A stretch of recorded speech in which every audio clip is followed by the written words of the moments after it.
Hello everyone, welcome back to the channel. So if you are new to this channel, hello, my name is Muskan Agrawal and me along with my team teaches you all from classes 9 to 12 all subjects. तो हम चालू करते हैं class 9th के second chapter के साथ, आपकी main text book के सेकेंड चैप्टर के साथ, बी हाइव के सेकेंड चैप्टर के साथ, which is the sound of music. ये जो है वो दो पार्ट में डिवाइडेड है चैप्टर। एक जो है एवलिन ग्लेनी के बारे में है और दूसरा पार्ट जो चैप्टर का वो है बिस्मिल्लाह खान के बारे में। तो हम स्टार्ट करेंगे एवलिन ग्लेनी से और उसके बाद बिस्मिल्लाह खान। आई होप आपने मेरा बिस्मिल्लाह खान वाला शॉर्ट देख लिया होगा, उसमें मैंने समरी में बता दिया आपको पूरा चैप्टर 1 मिनट में। तो हम लाइन टू लाइन एक्सप्लेनेशन देखेंगे। तो चालू करते हैं इस चैप्टर के साथ। Rush hour crowds jostle for position on the underground train platform. A slight girl looking younger than her 17 years was nervous yet excited as she felt the vibrations of the approaching train. Okay, तो अगर हम station जाए तो कितनी भीड़ भाड़ रहती है, रफ टाइप का माहौल रहता है। तो वही खींचातानी चल रही थी, धक्का मुक्की चल रही थी और सब दौड़ रहे थे, ट्रेन आ रही थी तो। और वहां पे एक साइलेंट सी गर्ल नर्वसली बैठी हुई थी साइड में, और जो कि अपनी उम्र से, उसकी उम्र थी 17 ईयर्स, उससे बहुत कम दिख रही थी। It was her first day at the prestigious Royal Academy of Music in London and daunting enough for any teenager fresh from the Scottish farm. और उसके बाद वो वेट कर रही थी, वो जा रही थी एक नई एकेडमी में, म्यूजिक एकेडमी के, जो कि कहाँ थी, लंदन में थी। और उसका म्यूजिक एकेडमी का नाम क्या था, royal academy of music in London. और वहां पे जाके बहुत ही ज्यादा वो उसकी फ्रेश स्टार्ट होनी चाहिए। डॉन्टिंग मतलब कि बहुत ही ज्यादा फ्राइटनिंग, बहुत ही ज्यादा एक्साइटेड थी वो, बहुत ही ज्यादा एक फ्राइटनिंग एक्सपीरियंस था और एक टीनेजर के लिए बहुत ही ज्यादा फ्रेश एक्सपीरियंस था कि वो डायरेक्ट स्कॉटलैंड से थी, वो स्कॉटिश फार्म से निकल के डायरेक्ट वो लंदन में जा रही थी अपनी म्यूजिक, अपना पैशन परस्यू करने के लिए। But this aspiring musician faced a bigger challenge than the most. She was proudly deaf. और उसके बाद लेकिन ये म्यूजिशियन तो बनना चाहती थी, सिंगर बनना चाहती थी, लेकिन बहुत बड़ा चैलेंज था इनके सामने, ये डेफ थी, ये सुन नहीं सकती थी। एंड सिंगिंग या म्यूजिक में आप कुछ भी करो, बिना सुने आप म्यूजिशियन नहीं बन सकते। Evelyn Glennie's loss of hearing had been gradual. Her mother remembers noticing something was wrong when the 8-year-old Evelyn was waiting to play the piano. They called her name, she didn't move. I suddenly realized she hadn't heard. अब जो Evelyn ग्लैनी है वो बचपन से def नहीं थी, eventually उसकी deafness आई। और सबसे पहले उसकी डेफनेस उसकी मदर ने नोटिस की कि जब वो 8 साल की थी, वो पियानो के सामने बैठी हुई थी और लोग उसे बोल रहे थे Evelyn play the piano, but she was not hearing that. और वो मूव नहीं कर रही थी कमांड सुन के। Says Isabel Glenny was her mother. Evelyn Glenny की मदर का नाम था what, Isabel Glenny. For quite a while, Evelyn managed to conceal her growing deafness from friends and teachers, but by the time she was 11, her marks had deteriorated and her headmistress urged her parents to take her to a specialist. Okay, तो जैसे कि मैंने बताया उसकी जो deafness थी वो gradually increase हुई थी, तो उसके ने बहुत ज़्यादा कोशिश की कि वो अपने फ्रेंड्स, फैमिली से अपनी डेफनेस छुपा सके। पहले उसे धीरे धीरे सुनना कम हुआ, उसके बाद वो डेफ हुई। तो जब वो 11 ईयर्स तक पहुंची तो उनकी जो डेफनेस थी वो और ज़्यादा छुपाई नहीं गई, वो विजिबल थी कि वो नाम पुकार रहा है कोई एवलिन, बट वो रिस्पॉन्स नहीं कर रही है। तब उनके स्कूल के टीचर्स, उनकी फ्रेंड्स, सबको पता चल गया था कि एवलिन को सुनने में कुछ दिक्कत है। तब जो स्कूल की हेड मास्टर थी, उन्होंने उनकी मदर को कहा कि आप इसे कोई स्पेशलिस्ट के पास ले जाइए। It was then discovered that her hearing was severely impaired as a result of gradual nerve damage. तब स्पेशलिस्ट के पास लेके जाया गया उन्हें और तब पता चला कि उनकी जो कान की नर्व है वो डैमेज हो चुकी है, hearing nerve. They were advised that she should be fitted with the hearing aids and sent to the school for the deaf. अब जैसे कि विकलांग लोगों के लिए अलग स्कूल होती है और स्पेशली एबल्ड पीपल के लिए अलग स्कूल होती है, तो स्पेशलिस्ट ने उन्हें सजेस्ट किया कि हम मेडिकेशंस चालू रखेंगे एंड एक कान में लगाने वाली मशीन आती है, आप उसको लगाइए और इसे डेफ स्कूल में भेजिए जहाँ पे स्पेशली एबल्ड पीपल लोग जाते हैं, यानी कि बहरे लोग जिस स्कूल में जाते हैं आप इसे उस स्कूल में भेजिए। Everything suddenly looked black, says Evelyn. अब एक बच्ची है, वो 11 साल की, अब उसे जब पता चला कि मैं अब सुन नहीं सकती, देखिए अगर आप बाय बर्थ डेफ या बोल नहीं सकते, डम है या आप ब्लाइंड है, तो उसे उतना फर्क नहीं पड़ेगा क्योंकि उसे बचपन से ही पता है कि मैं सुन नहीं सकती हूँ, मैं बोल नहीं सकती हूँ। लेकिन क्योंकि वो ग्रेजुअल हुआ, क्योंकि जब जो वो सुन सकती थी, अपनी माँ मम्मी की आवाज सुन सकती थी, फ्रेंड्स की आवाज सुन सकती थी, नॉर्मल स्कूल में जा सकती थी, वो चीज ग्रेजुअली हुआ तो वो उसके सामने सब चीज शैटर हो गया, सब चीज ब्लैक हो गया कि मतलब अब मैं आगे क्या करूंगी, अब मेरी लाइफ कैसे बनेगी, मैं तो अब डेफ हो चुकी हूँ। But Evelyn was not going to give up. She was determined to lead a normal life and pursue her interest in music. लेकिन एवलिन ने गिव अप कभी भी नहीं किया, वो डिटरमाइंड थी, वो ठान लिया था उसने कि वो अपने इंटरेस्ट को, जो म्यूजिक में उसका इंटरेस्ट है, उसको आगे परस्यू करेंगी। One day she noticed a girl playing a xylophone and decided she wanted to play it too. Okay, xylophone ना बचपन में क्रिसमस के समय आता था ना, उसमें स्टिक रहती थी और अलग अलग प्लेट्स रहते थे और उसमें टिंग टिंग टिंग टिंग टिंग टिंग टिंग टिंग करके आवाज आती थी कि मतलब अगर आप ऊपर वाले को प्ले कर रहे हो तो थोड़ी बेस ज्यादा होती थी, फिर पतली होते जाती थी आवाज। I hope you are clear. एकदम रंग बिरंगा रेनबो सा होता था वो जाइलोफोन, छोटा सा रहता था, ये ऑब्वियसली बड़े जाइलोफोन की बात हो रही है, और उसमें ड्रम स्टिक्स रहते थे और वो स्टिक से हम उसको प्ले करते थे। उसका इवेंचुअली बहुत ज्यादा इंटरेस्ट ग्रो अप हुआ जाइलोफोन में, क्योंकि एक दिन उसने एक लड़की को जाइलोफोन प्ले करते हुए देखा तो उसने डिसाइड किया कि मैं भी अब जाइलोफोन प्ले करूंगी।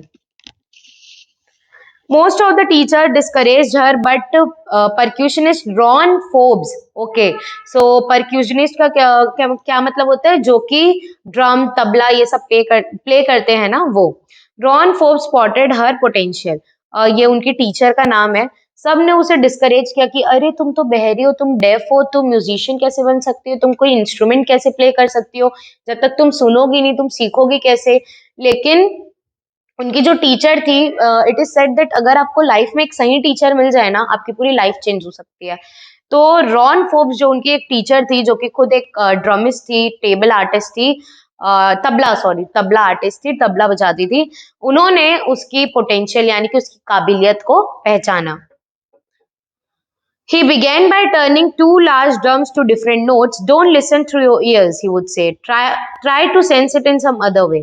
उसके बाद जो उनके टीचर थे उन्होंने कहा कि उन्होंने एक बहुत बड़ा नोट्स तैयार किया उसके लिए और कहा कि तुम अपने कान से मत सुनो, तुम अपने कान से रिदम को मत पकड़ो, वाइब्रेशंस को पकड़ो और वाइब्रेशन को तुम किसी और तरीके से पकड़ो।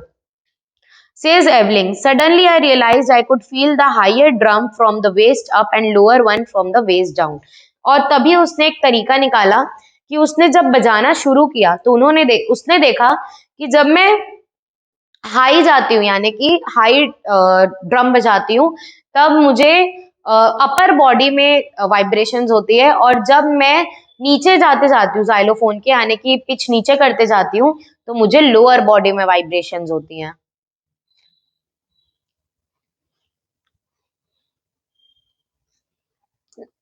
Forbes repeated the exercise and soon Evelyn discovered that she could sense certain notes in different parts of the body.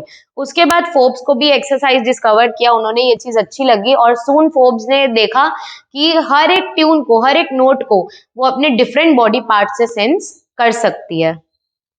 I had learned to open my mind and body to sounds and vibration. The rest was the sheer determination and the hard work.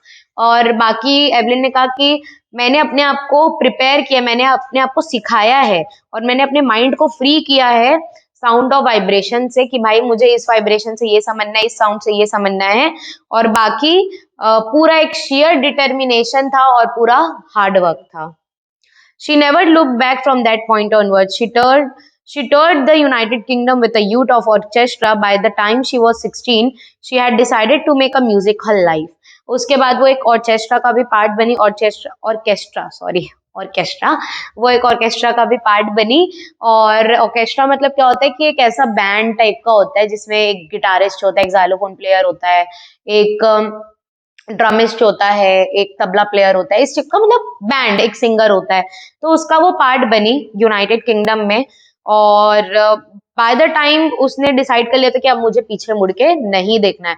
और जब वो 16 साल की हुई तब तक उन्होंने पूरा डिसाइड कर लिया था कि भाई म्यूजिक ही मेरी जिंदगी है और मुझे तो म्यूजिक को ही अपना लाइफ बनाना है। She had decided to make music her life. She auditioned for the Royal Academy of Music and scored one of the highest marks in the history of the academy.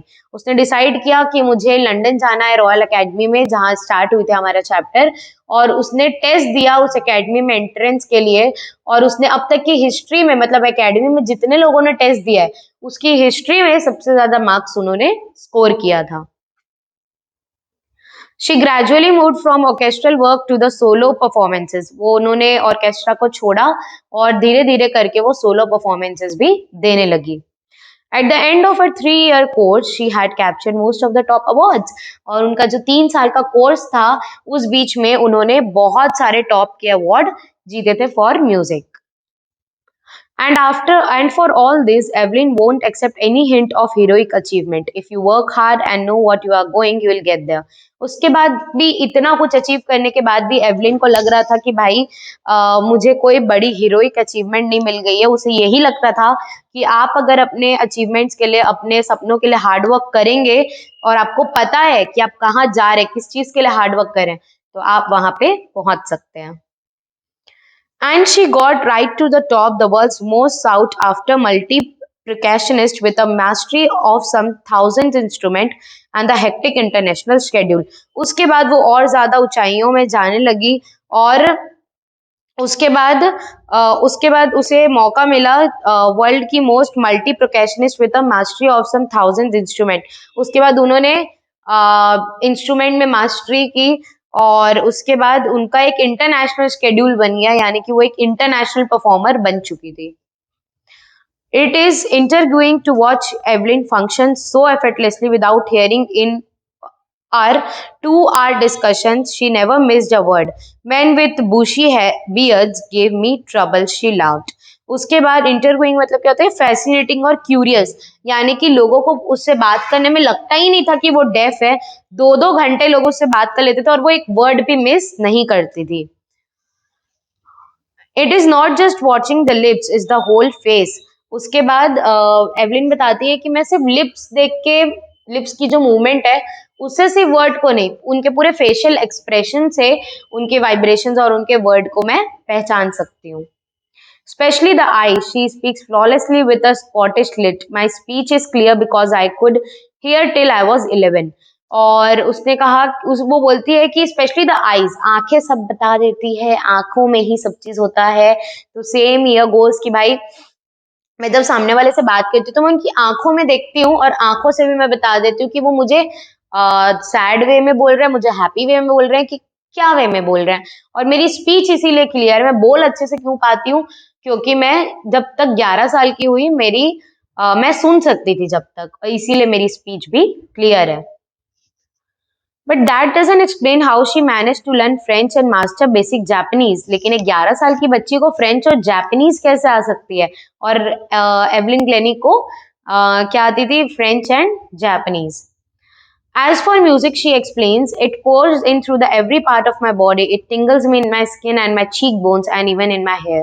उसने कहा कि रही बात music की, ये तो थी लैंग्वेज की बात, लेकिन अगर मैं म्यूजिक की बात करूं तो म्यूजिक बजाते समय मेरी पूरी बॉडी में वाइब्रेशन आते हैं, चाहे मेरे हेयर्स हो, चाहे मेरे चीक्स हो, चाहे मेरे चीक बोन्स हो, कहीं पे भी हो. और म्यूजिक मेरे स्किन में है, यानी कि म्यूजिक मेरे अंदर है. When she plays the xylophone, she can sense the sound passing up to the stick on her fingertips. जब वो xylophone, जैसे कि मैंने आपको स्टार्ट में बताया था, xylophone को हम एक ड्रम स्टिक से प्ले करते हैं, तो जब वो स्टिक से xylophone प्ले करती थी तो वो वाइब्रेशन उसके फिंगर टिप से होके पूरे उसके बॉडी में जाती थी. By learning against the drum, she can feel the resonance flowing into her body. On a wooden platform, she removes her shoes on the vibrations pass through her barefoot upon her legs. वो जब भी play करती थी वो बैठ के अपने जूते उतार देती है, और वुडन फ्लोर में मोस्टली वो प्ले करती थी क्योंकि वुडन फ्लोर में ज्यादा वाइब्रेशंस होती है. आप अगर वुडन फ्लोर में नंगे पांव चलोगे तो वाइब्रेट ज्यादा होगी, आवाज ज्यादा होगी. तो वो जो वाइब्रेशन थी वो उसके फिंगर टिप से होके पूरे उसके शरीर में जाती थी, और वो बेयर फुट रहती थी, यानी कि वो अपनी शूज उतार देती थी प्ले करते समय, तो उनकी फीट में भी उनको वाइब्रेशंस फील होती थी. Sorry. Not surprisingly, Evelyn delights her audiences. In 1991, she was presented with a Royal Philharmonic Society prestigious Socialist of the Year award. ये एक अवार्ड का नाम है जो कि उनको 1991 में मिला था. She's master percussionist James Blades. God may have again ये एक तरीके के बहुत बड़े म्यूजिशियन थे जेम्स ब्लेड्स, वो उन्हें कहते हैं. God may have taken her hearing, but he has given her back something extraordinary.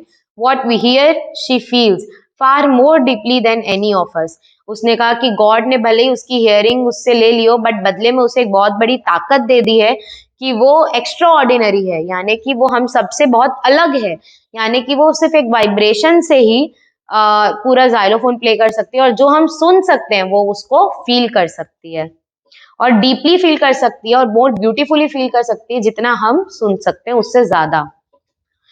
Evelyn confesses that she is something of a workaholic. I have just go to work often harder than the classical musicians, but the rewards are enormous. Evelyn ये भी बताती है कि वो बहुत ज्यादा workaholic है, यानी कि बहुत ज्यादा उसे काम करना बहुत पसंद है, और उसने बहुत सारे क्लासिकल सिंगर्स को भी फॉलो किया हुआ है, और उसे काम करना बहुत ही ज्यादा पसंद है, और ये उसे क्लासिकल सिंगिंग जो होती है ना वो बहुत ही ज्यादा हार्ड होती है, तो क्लासिकल सिंगिंग से भी ज्यादा हार्ड वर्क उसे करना पसंद है. Apart from the regular concerts, Evelyn also gives a free concerts in prisons and hospitals. जो कि उसके कॉन्सर्ट होते थे पेड कॉन्सर्ट, उसके अलावा भी वो प्रिजन में, जेल में और हॉस्पिटल में फ्री का कॉन्सर्ट्स किए करती थी. She also gives high priority to classes for young musicians, and Richlin of the Beethoven Fund for the Deaf Children says, she is a shining inspiration for the deaf children. They can see that there is nowhere that they cannot go. और उसके बाद ये जो छोटे बच्चे जिनको music में interest है उसमें वो बहुत ज़्यादा चैरिटी करती है, फंडिंग करती है. एक एनजीओ के दौरान उसने एक जन ने उसे कहा, एन रिचलिन जो कि फंडेड थी एक एनजीओ की, उन्होंने कहा कि जितने भी डेफ चिल्ड्रन है उनके लिए एवलिन एक बहुत ही ज्यादा इंस्पिरेशन है, शाइनिंग इंस्पिरेशन है, क्योंकि बच्चे उसे देख के सीखते हैं कि जब वो म्यूजिशियन बन सकती है तो हम बहरे होकर ऐसा कोई काम नहीं है जो हम नहीं कर सकते. So deafness can not take our opportunity. Evelyn Glennie has already accomplished more than most people twice her age. उसके बाद एवलिन ने बहुत यंग एज में बहुत सक्सेस हासिल कर ली थी, जो कि उसके एज के ट्वाइस लोगों के पास भी, यानी कि अगर शी इज 10 तो उसके 20 ईयर्स के लोगों के पास भी इतनी ज्यादा सक्सेस नहीं होती है जितना एवलिन ने हासिल कर ली थी.